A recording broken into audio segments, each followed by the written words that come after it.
오늘 이 시간에는 낭비하시는 하나님이라는 말씀으로 여러분과 은혜를 나누길 원합니다. 여러분 부산행이라는 영화 보셨습니까? 관객이 무려 1100만 돌파했더라고요. 좀비 영화죠. 좀비 영화인데 그 좀비를 통해서 좀비는 차가운 건데 좀비와 다른 사람을 비교시키는데 그 좀비의 다른 사람이 뭐냐면 바로 아버지입니다. 펀드 매니저고 거기에서 가정을 등한시하던 한 남자 공유라고 하는 남자가 그 갑자기 자기 딸을 데리고 부산으로 차를 타고 가다가 갑자기 좀비를 만나는 것입니다. 그 딸 수환이라고 하는 딸을 지키기 위해서 자기의 목숨을 버리면서 끝까지 지켜낸 그 아버지의 사랑. 또 재밌는 게 누구냐면 마동석이라고 하는 친구 아시죠? 보기만 해도 무서운 친구인데 이 마동석이 글쎄 자기 부인과 임신한 자기의 부인을 위해서 자기의 그 임신한 아기와 아내를 위해서 자기의 목숨을 바치는 아버지의 사랑. 차가운 좀비와 뜨거운 아버지의 사랑을 서로 겸비시켜서 영화를 아마 지금 1100만, 여러분 추석이 지나가면 1200만, 1300만도 돌파할 것이다 이렇게 보는 것 같습니다. 여러분은 아버지의 사랑에 대해서 어떻게 생각하십니까? 팀 켈러 목사님이라고 하는 목사님이 지은 책이 있는데 마르지 않는 사랑의 샘이라고 하는 책입니다. 이 마르지 않는 사랑의 샘이라고 하는 책은 탕자 이야기, 성경에 오늘 나오는 탕자 이야기를 쓴 책인데 그 원 제목이 프로디갈 갓입니다. 프로디갈이란 뜻이 뭘까? 그리고 찾아보니까 돈, 시간, 에너지, 물자를 낭비하는, 방탕한. 그래서 그냥 프로디갈 갓을 그냥 한국말로 그냥 직역하면 낭비하시는 하나님이라고 하는 뜻입니다. 그 추천사가 강준민 목사님이라고 하신 분이 추천사를 썼는데 그 추천사에 이렇게 얘기합니다. 강준민 목사님이 자기가 추천서를 써달라고 왔는데 처음에 이 제목을 보고 프로디갈 갓을 보고 놀랬다는 것입니다. 방탕한 아들, 더 프로디갈 선이라는 단어는 굉장히 많이 들어봤는데 어떻게 하나님 보고 프로디갈 갓이라고 얘기하느냐? 하나님이 탕자 같으냐? 하나님이 낭비하시는 하나님이냐? 그래서 이해가 안 됐다 그럽니다. 그래서 책을 읽었는데 끝까지 한 번도 쉬지 않고 읽었다 그럽니다. 거기서 보는 게 이 저자가 얘기하는 게 뭐냐면 앞뒤를 가리지 않고 남김없이 사랑을 베푸시는 하나님. 정말로 하나님의 사랑은 낭비하시는, 세상 사람들이 보기에는 이해할 수 없는 놀라운 하나님의 사랑이다. 그래서 이 사람을 이 프로디갈 갓을 한국말로 번역하면서 뭐라고 하면 마르지 않는 사랑의 샘이라고 하는 단어로 이 책이 번역되었다고 하는 것입니다. 그 이 책에서 나오는 낭비하시는 하나님, 그 낭비하시는 하나님의 주제가 뭐냐면 바로 오늘 탕자 이야기입니다. 아버지의 분깃을 낭비하고 돌아온 둘째 아들, 아버지의 사랑을 받으면서도 이해하지 못하는 못된 첫째 아들, 두 잃어버리는 아들에 대한 하나님의 사랑, 그 놀라운 사랑, 낭비하시는 하나님의 사랑에 대한 이야기가 바로 탕자 이야기인 것입니다. 너무나 잘 아는 얘기니까 잠깐 제가 썸머리를 하면 어떤 사람이 두 아들이 있었죠. 근데 둘째가 아버지가 살아계신데 아버지가 이렇게 합니다. 아버지, 나중에 죽으면 물려줄 유산을 나에게 주옵소서. 못된 아들이죠. 그런데 아버지가 그 아들에게, 두 아들에게 각각 다 첫째 아들, 둘째 아들에게 유산을 나누어 줍니다. 둘째 아들이 그 유산을 받자마자 며칠 안 돼서 재산을 가지고 먼 나라로 가출해 버립니다. 둘째 아들이 돈 갖고 세상에서 한번 멋지게 살려고 갔는데 허랑방탕해 버리고 나라는 흉년이 들고 궁핍해집니다. 돼지 먹는 쥐염 열매로 먹으려고 했는데 돼지 쥐염 열매까지 주는 사람이 없었던 것입니다. 이에 스스로 돌이켜 아버지께로 돌아옵니다. 야, 이제 아들이 아니라 품꾼으로 받아달라 그러겠다. 그리고 아버지에게 찾아옵니다. 일어나서 아버지께로 돌아왔는데 아버지가 멀리서 보고 갑자기 막 달려와서 목을 안고 입을 맞추는 것입니다. 아버지는 좋은 옷을 주고 손에는 가락지를 끼고 발에는 신발을 신기는 것입니다. 살찐 송아지를 잡고 잔치를 베푸는 것입니다. 그러다 첫째 아들이 밭에서 일하고 딱 들어보니까 잔치가 있는 겁니다. 하인에게 묻습니다. 야, 이게 무슨 일이냐 그랬더니 당신의 동생이 돌아와서 잔치가 열렸습니다. 첫째 아들이 분노합니다. 화를 냅니다. 아버지에게 이렇게 얘기합니다. 나는 아버지 옆에서 종처럼 일했는데 나한테는 염소 새끼 한 마리도 안 잡아놓고 살찐 송아지를 잡다니 그게 말이 됩니까? 창녀들과 함께 돈을 날린 그 아들이 뭐라고 이렇게 하십니까? 아버지가 이렇게 얘기합니다. 내 동생을 잃었다가 찾았으니까 우리는 즐거워하고 기뻐하는 거, 이것이 마땅하지 않느냐. 그리고 갑자기 이야기를 딱 끝납니다. 성경에 무슨 말을까? 탕자의 비유는 도대체 예수님이 무슨 말씀을 하시기 위해서 탕자의 비유를 우리에게 말씀하셨는가? 교회 수십 년간 다녔는데 탕자의 비유가 진짜 하나님이 하시고자 하는 말씀이 무엇인지를 깨닫고 있는 사람들이 굉장히 적습니다. 그래서 오늘 그 진짜 하나님의 의미, 하나님께서 왜 탕자 얘기를 하셨는지 말씀을 통해서 은혜를 받기를 간절히 바랍니다. 이걸 알기 위해서 뭐냐면 이 탕자의 비유가 누구에게 하시는 것인가? 왜 하나님께서, 예수님께서 이 탕자 비유를 말씀하셨다는 것을 정확하게 알아야 되는 것입니다. 우리 한번 1절, 3절 읽겠습니다. 시작. 모든 세리와 죄인들이 말씀을 들어 가까이 나오니 바리새인과 서기관들이 수군거려 이르되 이 사람이 죄인을 영접하고 음식을 같이 먹는다 하더라. 예수께서 그들에게 이 비유로 이르시되. 바리새인과 서기관들이 예수님께서 세리와 죄인들이 식사를 하는 걸 보고 수군거리는 것입니다. 이상한 죄인이라는 것입니다. 어떻게 죄인들하고 유대인이 밥을 먹을 수 있느냐. 그리고 수군거립니다. 그러자 예수님께서 그들에게 비유로 말씀하시는 거예요. 그래서 세 가지 비유를 이야기하시죠. 첫째가 뭐예요? 잃은 양 한 마리를 찾기 위해서 아우나 한 마리를 놔두고 잃은 양 찾아가는 그 하나님 목자에 대한 얘기를 하고요. 그 다음에 한 드라크마를 잃어버린 것을 찾아 헤매서 찾고 난 다음에 잔치를 벌이는 과부 얘기를 합니다. 그리고 세 번째, 잃은 아들을 되찾은 아버지의 비유를 말씀하는 것입니다. 세 가지 비유 다 우리가 이해하기 어렵죠. 제 멋대로 자기 멋대로 그 무리를 떠난 그 천방지축 양 한 마리 때문에 91마리를 놔둘 수 있습니까? 여러분의 생각은 그렇죠. 한 드라크마, 이게 한 드라크마가 뭐예요? 한 데나리온인데 그 로마 황제의 상이 있느냐 없느냐에 따라서 드라크마와 데나리온을 알려주니까 하루 한 사람의 품삯 한 10만 원에서 20만 원 정도 되겠죠. 10만 원 찾았다고 잔치를 벌이면 잔치값이 얼마입니까? 이런 얘기죠. 이해하지 않대요. 또 살아있는 아버지의 유산을 받아서 창녀들한테 돈을 다 써버린 아들, 그 아들이 왔다고 잔치를 벌이는 그 아버지, 이해가 안 가는 세 가지 이야기를 예수님께서 그 바리새인과 서기관들에게 지금 이야기하고 있다는 것입니다. 이 말씀을 이해하기 위해서는 지금 예수님의 말씀을 듣고 있는 사람들이 누군가를 항상 잊어버리지 말아야 됩니다. 지금 바리새인과 서기관들에게 이야기하시는 겁니다. 이 세 가지 이해할 수 없는 얘기를 갑자기 하시다가 예수님께서 갑자기 느닷없이 한 사람을 등장시키는데 첫째 아들을 등장시킵니다. 잊었다가 어렵기를 우리가 즐거워하고 기뻐하는 것이 마땅하다, 이렇게 얘기합니다. 바리새인들에게 지금 하시는 말씀이 저희 첫째 아들이 화를 내고 있는데 이건 틀렸다. 그가 잃은 아들을 찾았으니까 기뻐하는 게 맞지 않느냐. 그런데 너희들은 왜 수군거리고 있느냐, 이런 말씀을 하시는 것이죠. 여기서 무리를 떠난 양, 그 다음에 잃어버린 한 드라크마, 그 다음에 둘째 아들은 다 누구를 얘기하죠? 오늘 성경에 말하고 있는 죄인, 그러고 사는 세리입니다. 세리와 죄인들이 지금 하나님 품으로 들어왔다는 거예요. 예수님한테로 돌아왔다는 거예요. 그러니까 첫째 아들인 너희들은 어떻게 해요? 기뻐해야 된다. 수군거리는 거 아니다. 너희들은 왜 나한테 지금 노하고 있느냐? 첫째 아들과 같이 똑같이 행동하고 있지 않느냐? 이렇게 하나님은 우리에게 말씀하고 있다는 것입니다. 그래서 이 탕자의 비유는 뭐냐면 바리새인과 서기관들에게 이 하나님의 사랑, 낭비하시는 하나님의 사랑을 깨달아라. 그래서 이 잔치에 같이 모여 우리 같이 잔치하고 같이 식탁을 나누는 사람이 되자, 이렇게 초청하고 있는 초청의 말씀이다라고 하는 것입니다.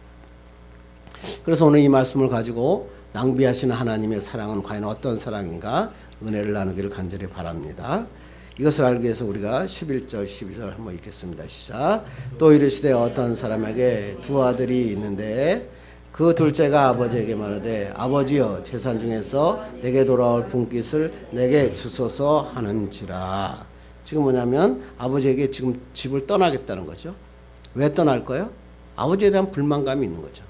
내가 아버지 품을 떠나면 아버지 앞에 있으면 제가 숨이 막혀요. 좀 아버지를 떠나서 좀 자유롭게 살고 싶어요. 성경을 보면서 그럼 둘째 아들 좀 나이가 한 몇 살 정도 됐을 거라고 생각하십니까? 유대인들은 보통 나이가 18세에서 결혼을 하거든요. 18세에서 그 당시 18세에서 20세에 결혼했으니까 이 둘째 아들이 결혼 안 한 거 보니까 많아봤자 17세에서 18세 정도. 아직 머리에 피도 만마른 청년입니다. 근데 유대인의 상속법은 뭐냐면 아버지가 돌아가시고 나면 3분의 2는 첫째 아들이 갖고 3분의 1은 둘째 아들이 갖는 것입니다. 그런데 살아계실 때 유산을 달라고 하는 것은 뭐냐면 받을 유산도 없고 호로 자식입니다. 머리에 피도 안 마른 어린 아들이 아버지에게 유산을 달라. 아버지에게 떠나겠다. 이런 얘기죠. 형은 앞으로 유산이 나보다 2배 이상 많을 것이고 또 아버지의 대를 이어서 아버지가 하던 일이 많을 테니까 막 미래의 길이 열려 있지 않습니까? 그런데 나는 미래의 문이 닫혔습니다. 그랬더니 아버님 받을 유산 빨리 받아서 제가 세상에 나와서 성공해가지고 오겠습니다. 실제로 우리가 현실 사회에서도 그렇더라고요. 첫째 아들이 가출하는 경우는 거의 드물다 그래요. 그런데 둘째 아들은 항상 둘째 아들은 피의식을 가지고 있다 그럽니다. 첫째 아들 낳으면은 야 너무 이뻐 사람들이 이뻐하다가 둘째 아들 되면 좀 방관하거든요. 소외감을 느낍니다. 그래서 둘째 아들의 특징이 뭐냐면 사람들을 굉장히 잘 사귀는 거예요. 여러분도 둘째 아들 보시죠? 저도 둘째입니다. 첫째 아들은 주로 내성적이고 조용한 성격인 건 반면에 둘째 아들은 뭐냐 주로 막 나가서 개방적이고 사람들을 많이 사귀입니다. 왜 그러냐면 이 아버님에 대한 부모님에 대한 소외감을 친구들에게 많이 찾으려고 해서 친구들을 많이 찾습니다. 그리고 경쟁을 좋아하고요. 매우 활동적으로 삽니다.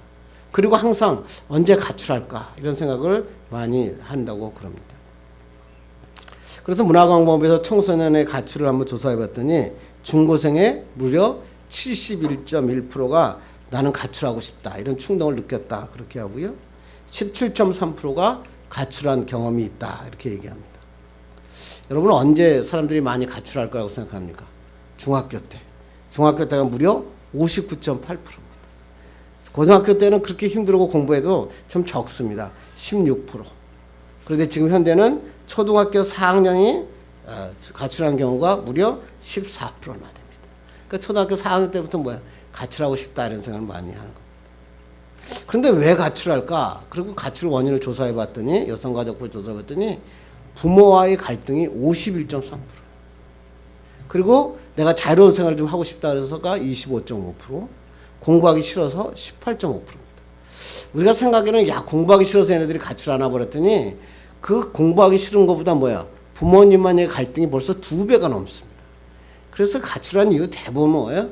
부모와의 갈등 때문에 이야기하고 있다고 하는 것입니다. 그래서 네이버 지식인에 제가 한번 찾아봤어요. 가출하는 법. 여러분 어떻게 생각하십니까? 그랬더니 어떤 꼬마가 가출하는 법을 네이버 지식인에다가 올렸더라고요. 엄마하고 매일 싸웠다고 그럽니다. 그래서 자기가 엄마가 하는 말이 너는 내 자식도 아니다. 그렇게 얘기하고 영어 시험을 봤는데 그 정도 시험이면 내가 아무것도 안 해도 7개는 맞는다. 그렇게 얘기를 하고 그래서 혼을 내서 자기가 울었더니 뭐야 남자가 왜 찔찔거리고 우냐. 그래서 제가 오늘 가출하고 싶은데 어떻게 하면 가출하면 됩니까? 그게 2016년도 9월 5일자에 올린 질문입니다. 그런데 그 밑에 답변이 써있어요. 뭐라고 써있는지 아십니까? 제가 잘 모르지만 가출하는 법을 가르쳐 드리겠습니다. 첫째는 겨울은 안 됩니다. 너무 추우니까 여름에 가출하십시오. 그리고 의식주를 해결하기 위해서는 그냥 나오면 안 되고요. 돈 몇만 원 하고 옷 몇 벌은 갖고 오셔야 됩니다. 그래야 나가서 그 화장실에서 옷을 갈아입어야 됩니다. 잠은 어디서 자냐면 호텔이나 길가의 의자에 가서 잠깐 잠을 자야 됩니다. 그리고 마트에 가면 시시코너가 있는데 시시코너에 가서 배를 채우시기 바랍니다. 그리고 세 번째가 뭐냐면 가출하는데 너무 오래 하면 힘듭니다. 그냥 일주일 정도 하는 게 제일 좋고요. 길어봤자 3개월을 넘지 않아야 됩니다. 라고 이렇게 썼습니다. 근데 그 끝에가 되게 재밌더라고요. 뭐라고 썼는지 아십니까? 그런데 저는 가출해 본 적이 없습니다. 되도록이면 가출하지 않는 게 좋습니다. 이렇게 했는데 그 밑에 뭐예요? 좋아요가 뿅뿅뿅뿅 올려지더라고요. 그래서 제일 많은 히트레이트가 올린 것을 제가 봤습니다. 누군가 가출하고 싶은데 부모와의 갈등, 여러 가지 삶의 문제 때문에 가출하고 싶죠. 그런데 지금 현대사회의 가장 문제는 뭐예요? 아버지도 가출하고 싶더라고요. 그래서 그 김희건이라고 하는 그 건축 설계사가 쓴 아버지는 매일 가출하고 싶다라는 책이 있어요. 그 책에 보면 이 아버지가 이렇게 얘기를 합니다. 야, 아버지란 직업 있으면 가끔 포기하고 싶다. 나도 가출하고 싶을 때가 너무나 많단다. 그래서 거기에 참 누가 지은 시라 그러는데 그 시에 이렇게 나옵니다. 아버지의 눈에는 눈물이 보이지 않으나 아버지가 마시는 술에는 보이지 않은 눈물이 반이다. 그래요. 아버지가 마시는 술에는 눈물이 반이랍니다. 현대인들은 뭐냐면 부모나 자식이나 가출하고 싶습니다. 지금 생활을 한번 돌파하고 싶습니다. 너무 힘들다는 것입니다. 믿음 가정들도 마찬가지죠. 신앙생활 잘하다가 갑자기 아들이 이렇게 합니다. 아버지, 제 신앙은 제 신앙이고요. 아버지 신앙은 아버지 신앙이니까 좀 놔두시면 안 됩니까? 어머니와 함께 이렇게 두 손을 잡고 가정 예배도 드리고 기도하던 아들이 어머니는 어머니식으로 믿으시고요. 저에게는 강요하지 마십시오. 이걸 예수를 믿도록 교회를 끌고 가야 되는데 참 힘든 게 우리 현대 사람들입니다. 저도 이제 목회를 하다 보니까 믿음이 좋은 성도들이 기도하던 성도들이 갑자기 기도를 탁 멈춥니다.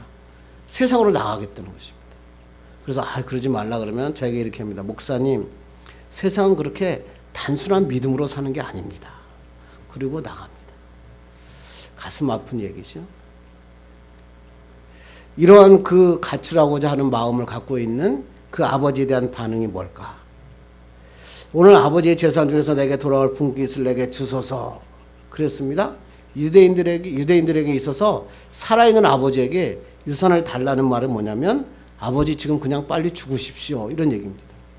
그러니까 그때 당시에 이렇게 말하는 사람은 무리한.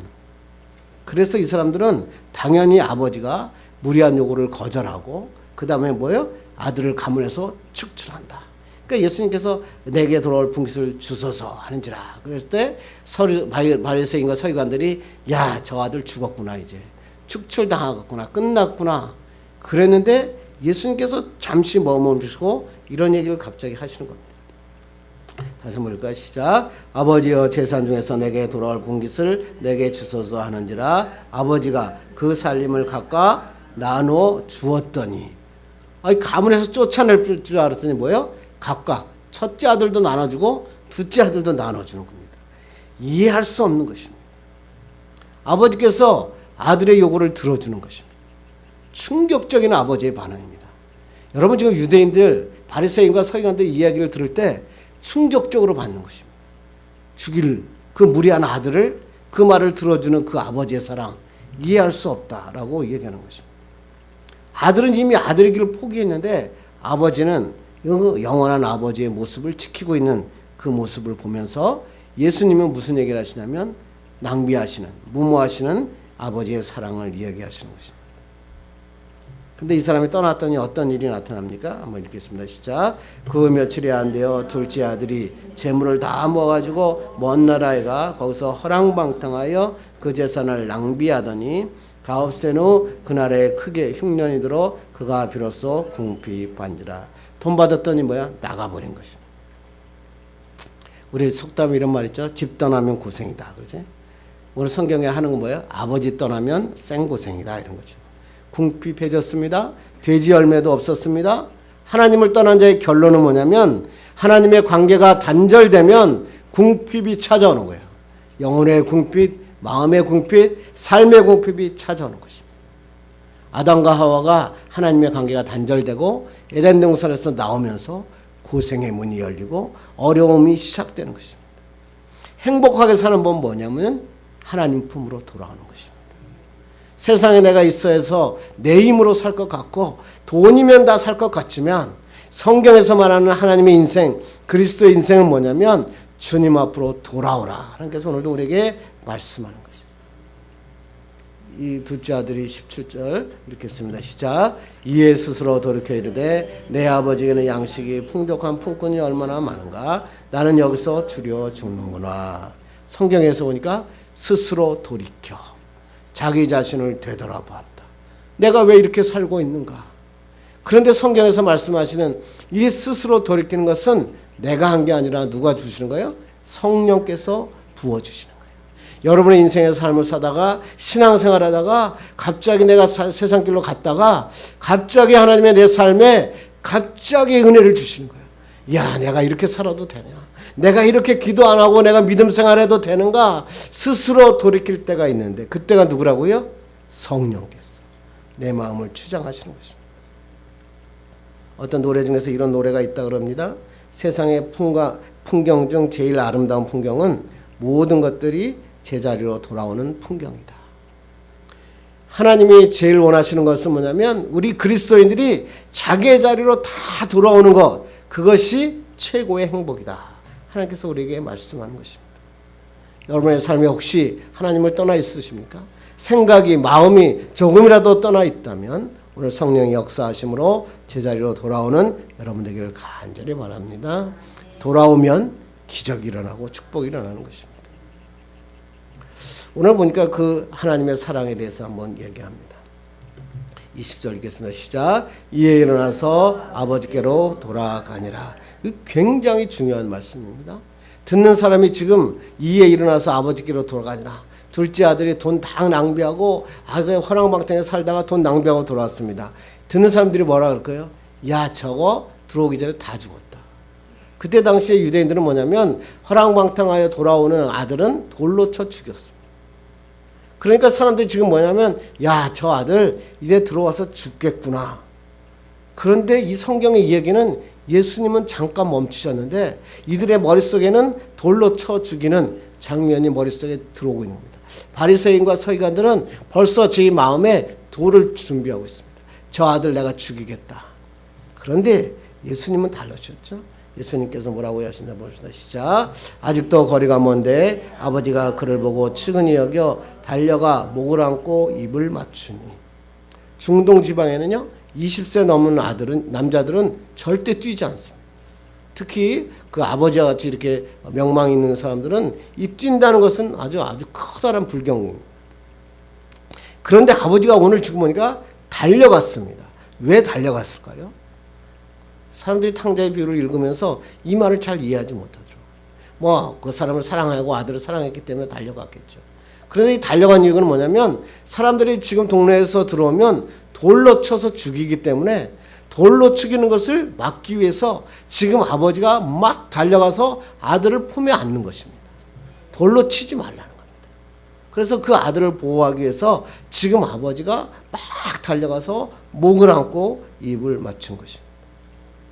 자기 모든 재산을 날려버리고 자기가 죽으라고 얘기하는 그 아들이 다시 돌아오니까 아무것도 생각하지 않고 그 아들을 위해서 달려가서 그 아들을 끌어안고 입을 맞추는 프로디갈 갓, 낭비하시는 하나님의 사랑, 이것이 바로 십자가 사랑이에요. 나를 위해서 목숨을 버리신 예수 그리스도의 사랑, 이 사랑을 지금 예수님께서 말씀하고 있다고 하는 것입니다. 여러분, 이 예수 그리스도의 사랑, 하나님 사랑을 이해하십니까?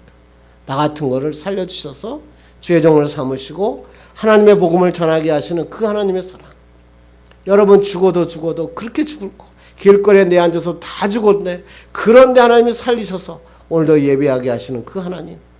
그 하나님이 안으셔서 세상 사람들이 조롱하고 세상 사람이 손가락질 할까 봐 품에 안아서 나오시는 그 하나님의 사랑을 오늘 성경은 기록하고 있다고 하는 것입니다. 여기까지해서 성경이 끝나야죠.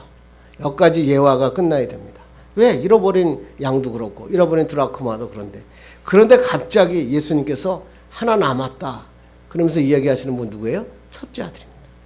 우리 한번 첫째 아들 한번 읽어볼까요?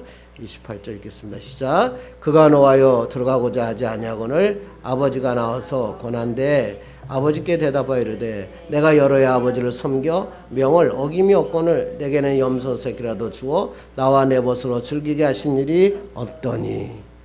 갑자기 아버지를 품에 안고 잔치를 벌인 것으로 이 예화가 끝나지 않습니다.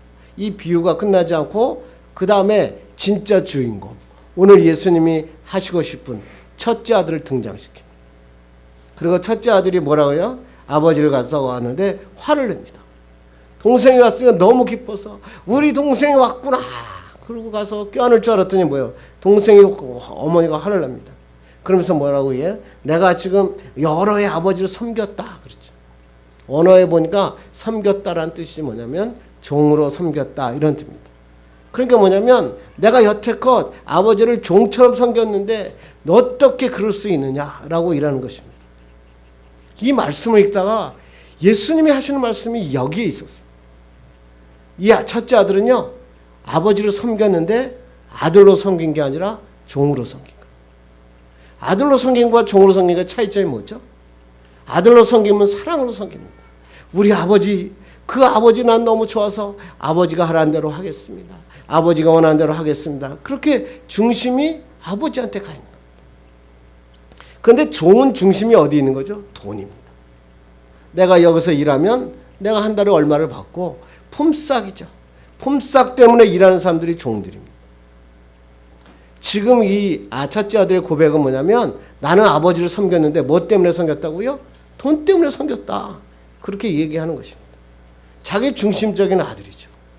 자기 이익을 위해서 아버지를 섬긴 그 모습. 예수님이 뭐라고 얘기하는 거예요? 바리새인들과 서기관들에게 이렇게 얘기합니다.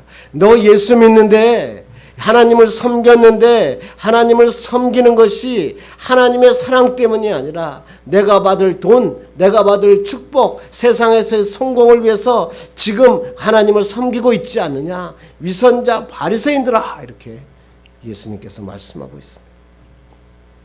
하나님의 일을 하거나 세상의 일을 하거나 중심이 뭘까요? 가장 중요한 건 뭐예요? 중심입니다. 중심. 내가 하나님 중심으로 사는 겁니다. 제가 우리 방주일 목사님, 옛날에 몇 년 전에도 우리 방주일 목사님 제가 이렇게 오시고 설교할 때 올라갔는데 그때가 100세가 넘으셨는데요. 그래도 정정하게 말씀을 전하시죠. 그 방주일 목사님 뭐 그렇게 큰 교회도 하시지 않으셨어요? 근데 이 방주일 목사님이 이런 얘기를 합니다. 그 목사님들에게 모인 자에서 원을 그리는 역군이라는 얘기를 자주 하세요. 그분이 뭘까요? 우리 복음, 예수 그리스도 믿는 사람, 그리고 특히 목회자들은 뭐냐면 원을 그리는 사람이라고 그래요. 근데 그 원이 다 다른 답니다. 어떤 사람은 뭐예요? 순복교회같이 큰 원을 그리는 사람도 있고, 어떤 사람은 조그만 개척교회에서 하나님 복음을 작은 원을 그리는 사람도 있어요. 탁구공 같은 조그만 원을 그리는 사람도 있고, 축구공보다 더 큰 원을 그리는 사람도 있어요. 더 중요한 건 뭐냐면 원을 크게 그리냐 작게 그리냐가 중요한 게 아니라 원의 중에서 가장 중요한 것은 중심이라는 겁니다. 중심을 고정하고 원을 그릴 때 원이 그려지지 중심이 흔들리면 원은 그릴 수 없다. 이런 얘기입니다. 목사나 성도들 또 저 장로들을 보서 이 목사님이 이렇게 얘기하는 겁니다.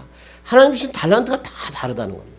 어떤 사람은 반지름이 긴 달란트를 주셨고 어떤 사람은 반지름이 작은 달란트를 주셨는데 그때 이 사람들이 그것 때 원을 그려야 된다는 거예요. 그런데 그 원을 그릴 때 중심을 바로 세우면 원이 그려지는 거예요. 그런데 중심이 흔들리면 처음에는 하나님 중심으로 일하다가 하나님의 중심에서 세상 중심으로 중심이 옮겨지면 원이 삐뚤어지는 겁니다. 원이 찌그러져 버려요. 세상 사람들이 볼 때 저게 원이냐 저게 원이냐 그렇게 이야기한다고 하는 것입니다. 그리스도인에게 중심이 중요한 게 뭐라고요? 중심을 흔들리지 않아요. 오늘 첫째 아들은 중심이 흔들렸어요. 하나님의 사랑, 아버지의 사랑이 아니라 내 이익, 내 돈, 앞으로 내가 살아갈 세상의 이익 때문에 하나님을 아버지를 섬겼다라고 이야기하는 것입니다. 여러분 백조의 호수 보셨죠? 저는 뭐 발레를 본 적은 별로 없는데 옛날에 예술연단에서 근무할 때 할 수 없이 봐야 되기 때문에 제가 가끔 봤습니다. 그 백조의 호수에서 제일 클라이맥스가 뭔지 아십니까? 32회전 푸에트입니다. 32회전 푸에트가 뭔지 아세요? 딱 올라가서 다리를 딱 하나 들고 여러분 보셨죠? 딱 해서 32바퀴를 딱 다리를 고정하고 도는 겁니다. 그래서 32바퀴를 하나도 흔들림 없이 쫙 돌면 훌륭한 발레니스트. 그래서 백조의 호수 끝나면 사람들이 막 박수치죠. 어떻게 32번에 이 사람이 그 자리에서 다리 하나만 들고 쫙 해서 32바퀴를 돌 수 있을까요? 그 사람들이 딱 들어와서 그 사람이 도는 방법은 뭐냐면 처음에 자기가 리허설 할 때 자기가 뒤에 그 공연장의 뒤에 어딘가 중심을 딱 정한다. 그래서 중심을 정한 다음에 그 중심을 딱 보고 2바퀴, 32바퀴를 계속 돈답니다. 첫째는 옛날에는 관객을 놓고 봤는데 관객이 흔들리면 이 사람이 흔들려서 그 다음부터는 공연장에 기둥을 중심을 하나 놓고 그 다음에 2바퀴 돌고. 여러분 기억하시죠? 이런 얘기죠. 우리가 세상을 돌고 있잖아요. 우리 인생을 살아가고 있다고요. 그런데 그때 중요한 게 뭐냐면 우리의 시선이 하나님께로 고정돼야 돼요. 예수 그리스도만 중심으로 바라보면 하나님의 축복과 역사가 일어나는 것입니다. 그래서 하나님께서 히브리서 12장 2절 읽겠습니다. 시작. 믿음의 주여 또 온전하게 하신 이인 예수를 바라보자. 여러분의 중심이, 하나님을 믿는 신앙의 중심이 혹시 세상에 남아있지 않습니까? 첫째 아들처럼 세상의 이익을 얻기 위해서 아버지를 섬기고 있지 않느냐, 하나님께서 말씀하고 있다고 하는 것입니다. 여러분 하나님께만 중심이 두는 하나님의 사람 되기를 간절히 바랍니다. 그러면서 예수님께서 비유를 갑자기 마치십니다. 우리 한번 읽을까요? 시작. 이 내 동생은 죽었다가 살아났으며 내가 일어났다가 얻었기로 우리가 즐거워하고 기뻐하는 것이 마땅하다 하니라. 갑자기 예언을 탁 마무리하시죠. 아버지와 탕자하고 비유의 대화를 이야기하시다가 지금 아버지의 말을 딱 합니다. 우리가 즐거워하고 기뻐하는 것이 마땅하다 하니라. 그리고 성경은 마무리합니다. 이 이야기가 어떻게 끝났는지 아무도 모릅니다.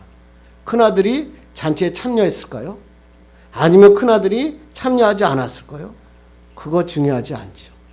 오늘 예수님께서 뭘 말하시려고 하는 거예요? 미안성의 비유를 말씀하시는 거예요. 뭐예요? 결론이 뭐예요? 바리새인과 사기관들에게 너는 어떻게 하겠느냐 이렇게. 너는 지금 이 사람을 찾았는데 너는 지금 이 잔치에 참여하지 않고 왜 예수 그리스도를 수군거리고 있냐? 이 어린애를 찾았으니 지금 내가 세리와 죄인들하고 같이 식사를 먹는 것이 마땅하지 않느냐? 바리새인과 서기관들에게 묻는 것입니다. 수군거리지 말아라. 하나님의 사랑은 너희들이 수군거릴 정도의 사랑이 아니라 하나님은 내 모든 것을 주시는 낭비하시는 하나님의 사랑이다. 그러므로 형식적인 신앙 벗어버리고 중심을 주님께로 돌려라. 하나님께서 우리에게 말씀하고 있다고 하는 것입니다. 말씀을 맺으려고 합니다. 여러분은 오늘 말씀을 들으면서 여러분은 누구라고 생각하십니까? 둘째 아들이십니까? 하나님 말씀 떠나서 맨날 탕자처럼 하나님이 복 주시면 복 받은 거 가지고 세상에 가다가 뿌려버리고 또 세상에 나가서 가다가 하나님께로 돌아와서 주님 주님 빈손 들고 오십니다.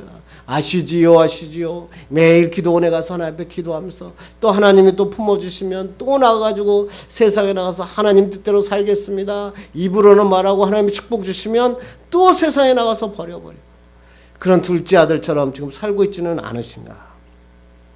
아니면 예수님 앞에 매일 나와서 예배드리고 기도하는 것처럼 기도하는데 중심이 하나님이 아니라 내 세상의 부귀영화, 세상에 받을 유산 그것 때문에 하나님 앞에 기도하고 있지 않느냐. 그래서 세상의 교회들을 보고 수군거리는 거죠. 그 교회는 뭐가 잘못됐어. 그 교회는 뭐가 잘못됐어. 그 교회는 누가 잘못됐어. 그거 잘못된 거 아니에요. 수군거리는 게 아니라 하나님 뭐래요? 나 하나님은 낭비하시는 하나님이다. 그런 사람들마저 비록 그렇게 악한 사람들마저 다 품으시는 분이 누구다? 하나님이시다. 그러므로 너는 수군거리지 말고 이 자리에 잔치의 자리에 다 참여하는 자가 되어라. 하나님께서 오늘도 우리에게 말씀하고 있다는 것입니다. 몇십 년 동안 탕자의 비유를 여러분들 읽으셨지만 진짜 이 탕자의 비유하시는 말씀을 이제 깨달으셨습니까? 그렇다면 여러분 주님께 돌아오셔야 됩니다. 주님이 원하시는 삶으로 바꾸셔야 됩니다. 여러분의 인생이 바뀔 때 기적이 일어납니다. 축복이 일어납니다. 이런 축복의 사람 프로디갈 갓 하나님을 만나는 여러분 되기를 주님의 이름으로 축원합니다. 기도하겠습니다.